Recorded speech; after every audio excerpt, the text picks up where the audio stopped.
नमस्कार हरि प्रेमियों, इस चैनल में आपका स्वागत है। हरि प्रेमियों, कैसे हैं आप? उम्मीद है आप सब अच्छे होंगे। आइए आज का प्रसंग शुरू करते हैं। आज का प्रसंग है श्रीमद् भगवद गीता अध्याय 8। हरि प्रेमियों, वीडियो को अंत तक जरूर देखना। अगर आप चैनल पर नए हैं तो प्लीज़ सब्सक्राइब करें और बेल आइकॉन को ज़रूर दबाएं ताकि आप तक हमारे सारे नोटिफिकेशन पहुंचते रहे। हरि प्रेमियों, आइए जानते हैं। वास्तव में श्रीमद् भगवद गीता का महात्म्य वाणी द्वारा वर्णन करने के लिए किसी की भी सामर्थ्य नहीं है, क्योंकि यह एक परम रहस्यमय ग्रंथ है। इसमें संपूर्ण वेदों का सार संग्रहित है। जो मनुष्य शुद्ध चित्त होकर प्रेम पूर्वक इस पवित्र गीता शास्त्र का पाठ करता है, वह भय और शोक आदि से रहित होकर श्री विष्णु धाम को प्राप्त कर लेता है। जो मनुष्य सदा गीता का पाठ करने वाला है तथा प्राणायाम में तत्पर रहता है, उसके इस जन्म और पूर्व जन्म में किए हुए समस्त पाप निसंदेह नष्ट हो जाते हैं। जल में प्रतिदिन किया हुआ स्नान मनुष्यों के केवल शारीरिक मल का नाश करता है, परंतु गीता ज्ञान रूप जल में एक बार भी किया हुआ स्नान संसार मल को नष्ट करने वाला है। जो साक्षात कमलनाभ भगवान श्री विष्णु जी के मुख कमल से प्रकट हुई है, उस गीता का ही भली भांति गान करना चाहिए। अन्य शास्त्रों के विस्तार से क्या लाभ है? जो महाभारत का अमृत सार है तथा जो भगवान श्री कृष्ण के मुख कमल से प्रकट हुआ है, उस गीता रूप गंगा जल को पी लेने पर पुनः इस संसार में जन्म नहीं लेना पड़ता। श्री भगवान बोले, हे पार्थ, अनन्य भाव से मुझ में आसक्ति चित्त तथा अनन्य भाव से मेरे परायण होकर योग में लग। अर्जुन बोले, हे पुरुषोत्तम, वह ब्रह्म क्या है? अध्यात्म क्या है? कर्म क्या है? अधिभूत नाम से क्या कहा गया है? और अधिदैव किसको कहते हैं? हे मधुसूदन, यहाँ अधियज्ञ कौन है और वह इस शरीर में कैसे है? तथा युक्त चित्त वाले पुरुषों द्वारा अंत समय में आप किस प्रकार जानने में आते हैं? श्री भगवान ने कहा, परम अक्षर ब्रह्म है। अपना स्वरूप अर्थात जीवात्मा अध्यात्म नाम से कहा जाता है तथा भूतों के भाव को उत्पन्न करने वाला जो त्याग है, वह कर्म नाम से कहा गया है। उत्पत्ति विनाश धर्म वाले सब पदार्थ अधिभूत हैं। हृदय में पुरुष अधिदैव है। और हे देहधारियों में श्रेष्ठ अर्जुन, इस शरीर में मैं वासुदेव ही अंतर्यामी रूप से अधियज्ञ हूँ। जो पुरुष अंत काल में भी मुझको ही स्मरण करता हुआ शरीर को त्याग कर जाता है, वह मेरे साक्षात स्वरूप को प्राप्त होता है। इसमें कोई भी संदेह नहीं है। हे कुंती पुत्र अर्जुन, यह मनुष्य अंत काल में जिस भी भाव को स्मरण करता हुआ शरीर का त्याग करता है, उसको ही प्राप्त होता है, क्योंकि वह सदा उसी भाव से भावित रहा है। इसलिए हे अर्जुन, तू सब समय में निरंतर मेरा स्मरण कर और युद्ध भी कर। इस प्रकार मुझ में अर्पण किए हुए मन बुद्धि से युक्त होकर तू निसंदेह मुझको ही प्राप्त होगा।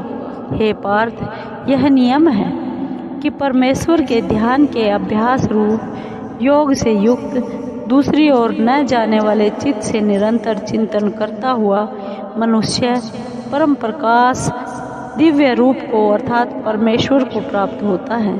जो पुरुष सर्वज्ञ, अनादि, सबके नियंता, सूक्ष्म से भी अति सूक्ष्म, सबके धारण पोषण करने वाले अचिंत्य स्वरूप सूर्य के सदृश नित्य चेतन प्रकाश रूप और अविद्या से अति परे शुद्ध सच्चिदानंद घन परमेश्वर का स्मरण करता है, वह भक्ति युक्त पुरुष अंत काल में भी योग बल से प्रकृति के मध्य में प्राण को अच्छी प्रकार स्थापित करके फिर निश्चल मन से स्मरण करता हुआ उस दिव्य रूप परम पुरुष परमात्मा को ही प्राप्त होता है। वेद के जानने वाले विद्वान जिस सच्चिदानंद घन रूप परम पद को अविनाशी कहते हैं। आसक्ति रहित यत्नशील सन्यासी महात्मा जन जिसमें प्रवेश करते हैं और जिस परम पद को चाहने वाले ब्रह्मचारी लोग ब्रह्मचर्य का आचरण करते हैं, उस परम पद को मैं तेरे लिए संक्षेप में कहूँगा। सब इंद्रियों के द्वारों को रोककर तथा मन को हृदय में स्थिर करके फिर उस जीते हुए मन के द्वारा प्राण को मस्तक में स्थापित करके परमात्मा संबंधी योग धारण में स्थित होकर जो पुरुष ओम इस एक अक्षर रूप ब्रह्म को उच्चारण करता हुआ और उसके अर्थ स्वरूप मुझ निर्गुण ब्रह्म का चिंतन करता हुआ शरीर का त्याग करता है, वह पुरुष परम गति को प्राप्त होता है। हे अर्जुन, जो पुरुष मुझ में अनन्य चित्त होकर सदा ही निरंतर मुझ पुरुषोत्तम को स्मरण करता है, उस नित्य निरंतर मुझ में युक्त हुए योगी के लिए मैं सुलभ हूँ, अर्थात उसे सहज में ही प्राप्त हो जाता हूँ। परम सिद्धि को प्राप्त महात्मा जन मुझ को प्राप्त होकर दुखों के घर एवं क्षण भंगुर जन्म पुनर्जन्म को प्राप्त नहीं होते। हे अर्जुन, ब्रह्मलोक पर्यंत सब लोग पुनरावृत्ति है, परंतु हे कुंती पुत्र, मुझको प्राप्त होकर पुनर्जन्म नहीं होता, क्योंकि मैं कालातीत हूँ और ये सब ब्रह्मादि के लोक काल के द्वारा सीमित होने से अनित्य है।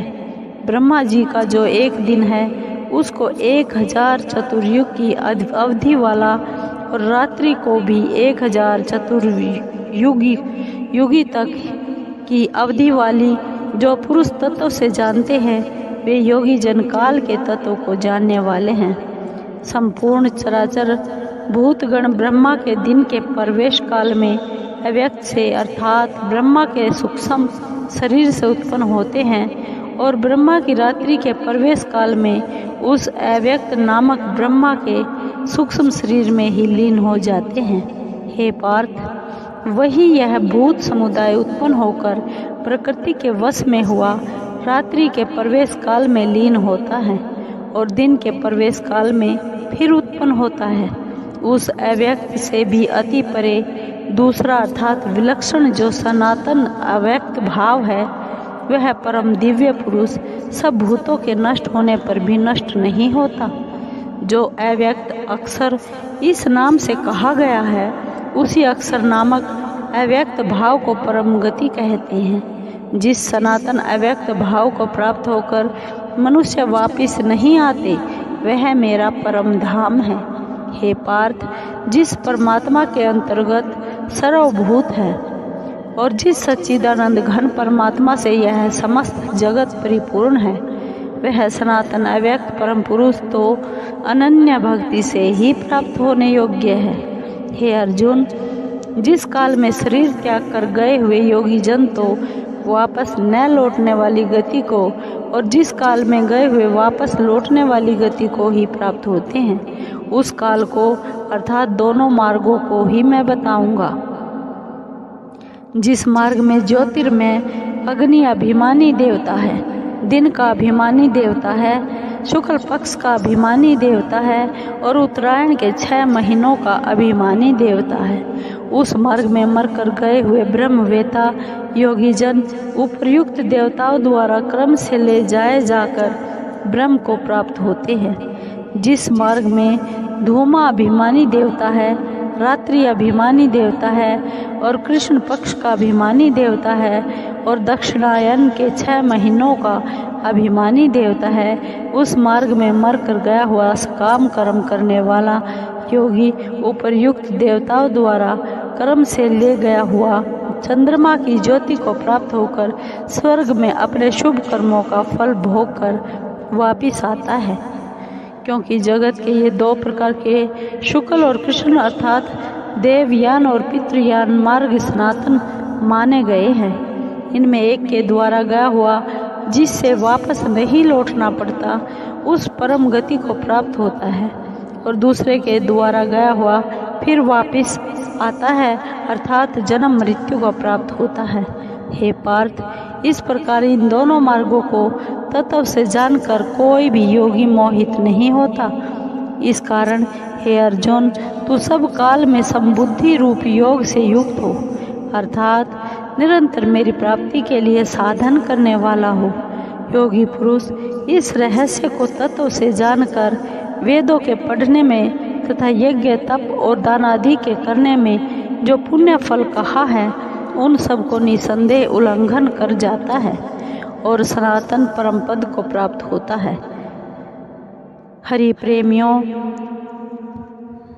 आपको ये वीडियो कैसी लगी? अगर आपको वीडियो अच्छी लगी हो तो प्लीज़ लाइक कीजिए, शेयर कीजिए और सब्सक्राइब कीजिए, कमेंट ज़रूर कीजिए। धन्यवाद।